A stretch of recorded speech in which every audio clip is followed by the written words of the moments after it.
எனக்கு ஒரு முக்கியமான விஷயம் என்னன்னா, ஏன்னா யாருக்குமே என்னுடைய நண்பர்கள் வந்து கண்டென்ட்னு சொன்னாங்க.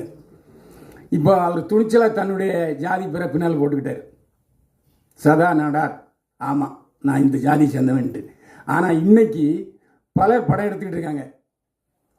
சாதியை படம் எடுப்பாங்க, ஆனால் அவங்க சாதியை போட மாட்டாங்க. அப்போ சாதியை போடுவதற்கு வெக்கமா? உன் சாதியை சொல்றதுக்கு வெக்கம்னு சொன்னால் எதுக்கு ஜாதி படம் எடுக்கிறேன்? இதான் என்னுடைய கேள்வி. அந்த போல்ட்னஸ், அந்த தைரியம் எனக்கு எங்கள் வீட்டு பக்கத்தில் ஒருத்தர் கிருஷ்ண படையினார்னு கிளீனாக போட்டார். அவர் ஒரு கட்சி நடத்தினார்.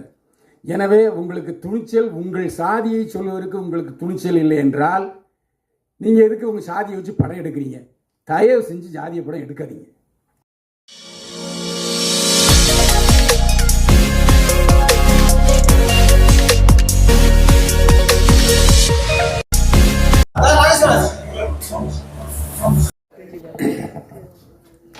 என்னுடைய உறவுகளுக்கும் நண்பர்களுக்கும் வணக்கம்.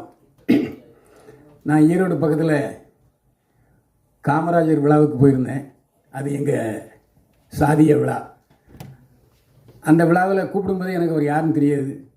கூப்பிட்ட உடனே ரொம்ப மரியாதை கொடுத்து கண்டிப்பாக நீங்கள் வரணுன்னாரு. நல்லபடியாக நடத்தினார். அப்போ தான் அவர் திடீர்னு ஒரு ஷாக்காக ஒரு விஷயத்தை சொன்னார். நாங்கள் ஒரு படம் பண்ணியிருக்கோன்னாரு. ஏன் அவனுக்கு இந்த வேலைன்னு கேட்டேன். நம்ம அவருடைய தொழில் வந்து தேங்காய் வாங்கி அதை வெளி மாநிலங்களுக்கு அனுப்புகிறது தான். நல்ல காசு, அதாவது நல்ல காசு. அங்கே அவருடைய நண்பர் வட்டாரமும் ரொம்ப விரிஞ்சு இருந்தது. அப்போ நான் சொன்னேன், இந்த மாதிரி சினிமா இப்போ ரொம்ப மோசமான சூழ்நிலை இருக்குது, நீங்களே படம் எடுத்து நீங்களே தேட்டருக்கு காசு கொடுத்து தான் படத்தை ரிலீஸ் பண்ணணும் அப்படின்னு சொன்னாங்க. ஆனால் அப்போ அவர் வந்து என்னுடைய மனைவியின் தயாரிப்பாளர்னு சொன்னார். ஆனால் அந்த டீட்டெயில் இப்போ தான் அவங்க சொன்னாங்க. அதாவது அவங்க அப்பா வந்து தயாரிப்பாளர், 2 படம் எடுத்தார், 2 படமும் ரிலீஸ் ஆகலைன்னு. அதனால் அவருடைய கனவு படமாக இது இருக்கும். அவங்க நடுவரும் காதலிக்கு தான் கல்யாணம் பண்ணிட்டாங்க. ஆனால் அந்த விழாவுக்கு அவங்க வந்தாங்களான்னு எனக்கு தெரியல. ஆனால் அந்த விழாவை ரொம்ப சிறப்பாக நடத்தினார். இதில் எனக்கு ஒரு முக்கியமான விஷயம் என்னென்னா, ஏன்னா யாருக்குமே என்னுடைய நண்பர்கள் வந்து கண்டென்ட்னு சொன்னாங்க. இப்போ அவர் துணிச்சலாக தன்னுடைய ஜாதி பிற பின்னால் போட்டுக்கிட்டார். சதா நாடார், ஆமாம் நான் இந்த ஜாதி சேர்ந்தவன்ட்டு. ஆனால் இன்னைக்கு பலர் படம் எடுத்துக்கிட்டு இருக்காங்க. சாதியை படம் எடுப்பாங்க, ஆனால் அவங்க சாதியை போட மாட்டாங்க. அப்போ சாதியை போடுவதற்கு வெக்கமா? உன் சாதியை சொல்றதுக்கு வெக்கம்னு சொன்னால் எதுக்கு ஜாதி படம் எடுக்கிறேன்? இதான் என்னுடைய கேள்வி. அந்த போல்ட்னஸ், அந்த தைரியம் எனக்கு எங்கள் வீட்டு பக்கத்தில் ஒருத்தர் கிருஷ்ண படையினார்னு கிளீனாக போட்டார். அவர் ஒரு கட்சி நடத்தினார். எனவே உங்களுக்கு துணிச்சல், உங்கள் சாதியை சொல்வதற்கு உங்களுக்கு துணிச்சல் இல்லை என்றால் நீங்கள் எதுக்கு உங்கள் சாதியை வச்சு படம் எடுக்கிறீங்க? தயவு செஞ்சு ஜாதிய படம் எடுக்காதீங்க.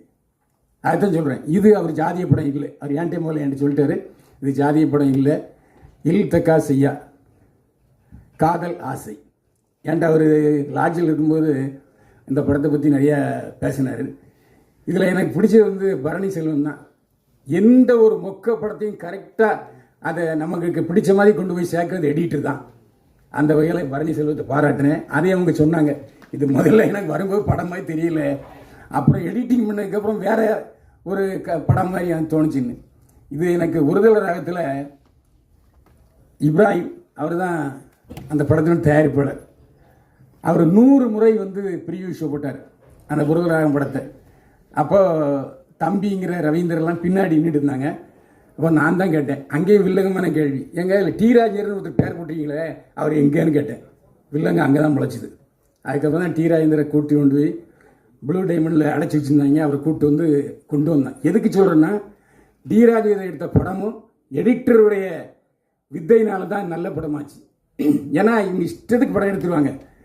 அதனால தான் எடிட்டர் சங்கர், கே சங்கர், இறையறிவல் இயக்குனர், அதாவது புரட்சியாளர் எம்ஜிஆரின் சம்பந்தி, அவர் சொல்வார், இஷ்டத்துக்கு பேசி கொண்டு வந்த கடற்கடன் கட் பண்ணி தூக்கிடுவார் எல்லாத்தையும். அதேமாரி நம்ம பாலச்சந்தர் சார், கே பாலச்சந்தர் வந்து ஆரம்பிரப்பன் அருளாளர் அவருடைய படத்தில் தான் அவர் கதை வசனத்தை அறிமுகமானார். அப்போ ஒரு பாலச்சந்தர் பத்திரிகையாளர் சந்திக்கும் போது சொன்னார், எனக்கு ஆரம்பிரப்பன் மேலே செம கோபம், நான் நிறைய எழுதி கொடுப்பேன், டக்குன்னு பக்கமாக உருவிடுவார் வசனத்தை அப்படின்பார். அதுதான் சினிமா. சினிமா என்பது அதிகமாக பேசுறது இல்லை, மூவி. அது வந்து மணிரத்னம் ரொம்ப தெளிவாக சொல்லியிருந்தார். இந்த படத்தில் அவங்களுடைய காதல் கதையும் சொல்லியிருப்பாங்க நான் நினைக்கிறேன். அதாவது புதியவர்கள் படம் எடுக்க வரும்போது ஒரு நல்ல எடிட்டரை வச்சுக்கிற சூழ்நிலை இருக்குது. இப்போ வர்றவங்கலாம் பார்த்தீங்கன்னா பாட்டு ஒரு 3 பாட்டு போட்டுடுறாங்க. இப்போ போன நேற்று பார்த்த படம் அப்படி தான் 3 பாட்டு நல்லா போட்டுடுறாங்க. அப்புறம் பின்னணி இசை எப்படி அவங்களுக்கு செய்கிறதுன்னு தெரியல. அதுக்கப்புறம் இங்கே உள்ள ஒருத்தரை போட்டுக்கிறாங்க. இந்த மாதிரி புதியவர்கள் 4 வருஷம் இந்த படத்தோட போராடிருக்காங்க. எனக்கு என்ன ஒரு சந்தோஷம் என்னென்னா, அவங்க அப்பா எடுத்த படம் 2 படம் ரிலீஸ் ஆகலை, ஆனால் சதாநாடார் எடுத்த படம் ரிலீஸ் ஆகிருக்கு. அந்த வகையில் அவருக்கு நம்முடைய பாராட்டுக்கள். இந்த புதியவர்கள் தான் பத்திரிகைக்காரங்களை அதிகமாக நேசிக்கிறது. ஏன்னா இவங்க நாம தான் அவங்கள கொண்டு போய் மக்கள்கிட்ட சேர்க்குறோம். ஆனால் அதே சமயத்தில் பெரிய படங்கள் அப்படி அல்ல. அவங்களுக்கு நாம் இஷ்டத்துக்கு வாரி வாரி ப்ரொமோஷன் கொடுப்போம், நான் கண்டுக்க மாட்டேங்க. இதுதான் தமிழ் சினிமாவுடைய நிலைமை. இன்றைக்கி மோனிகா அவர்கள் மற்ற படங்கள் நடிப்பாங்களா இல்லையாங்கிற எனக்கு தெரியாது. அது அவர் கணவர் ஒத்துக்கிறாரா இல்லையாங்கிறது தெரியாது. இது லட்சிய படமா, இது தொடருமாங்கிறது அவங்க தான் முடிவு பண்ணணும். ஏன்னா படத்தினுடைய வெற்றிக்கு அப்புறம் இப்போ அடுத்து ஒரு படம், பெரிய படம் வருது. அதுக்கு முன்னால் இந்த படம் ரிலீஸ் ஆகுது. ஒரு நல்ல ரிஸ்கான சமயத்தில் ரிலீஸ் பண்ணலாம். அதுக்கு நம்ம ஜான் தொப்பிக்கார் இருக்காரு, அவரும் எங்கள் ஊருக்காரு தான். தினேஷ் அவர் எங்கள் ஊருக்காரு தான்.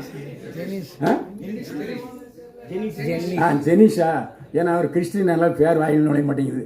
அவரும் எங்கள் ரத்தம் தான். எப்படியோ நுழைஞ்சு அவரும் ஒரு படம் எடுக்க போராடி, முதல்ல அவர்கிட்ட நான் ஒரு 2 வருஷம் மேலே பேசியிருக்கேன். அவரும் படம் எடுக்க போராடி அவரும் கடைசியில் இந்த தொழிலில் ஜாயின் ஆகிட்டார். இன்றைக்கி சிறிய பட தயாரிப்பாளர்களுக்கு ஒரு விடிவெள்ளியாக இருக்கார் ஜெனிஷ். அதையும் நான் பாராட்டி ஆகணும்.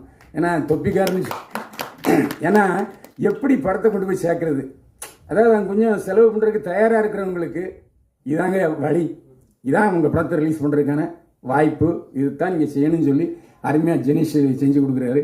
அவருக்கும் நமது பாராட்டுகள். ஜெனிஷ் ரிலீஸ் பண்ணுற எல்லா படமுமே பத்திரிகையாளருக்கு மரியாதை கொடுத்து அந்த ப்ரெஸ் மீட் வைப்பார். அதுக்காகவும் நம்ம அவரை பாராட்டணும். ஏன்னா தயாரிப்பாளர் எவ்வளவோ செலவு பண்ணாலும் சரி, இதுதான் முக்கியமான செலவுன்னு சொல்லி வற்புறுத்தி நிர்பந்தப்படுத்தி அதை பண்ணுறாரு.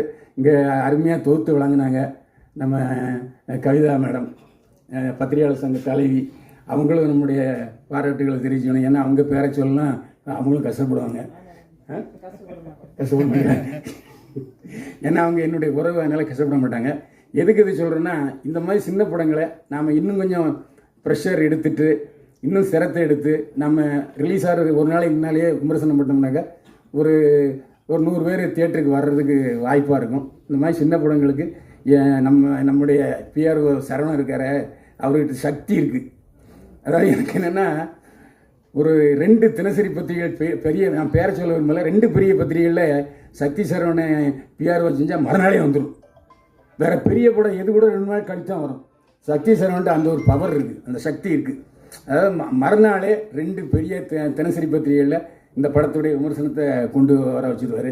அதுக்காக அவருடைய என்ன பாராட்டுகள். இப்போ சோறு காத்திருக்கு, சோறு சாப்பிட போகணும், அதனால் அதிகமாக பேச விரும்பலை, கண்டென்ட் கொடுத்துட்டேன்னு நினைக்கிறேன். நன்றி, வணக்கம்.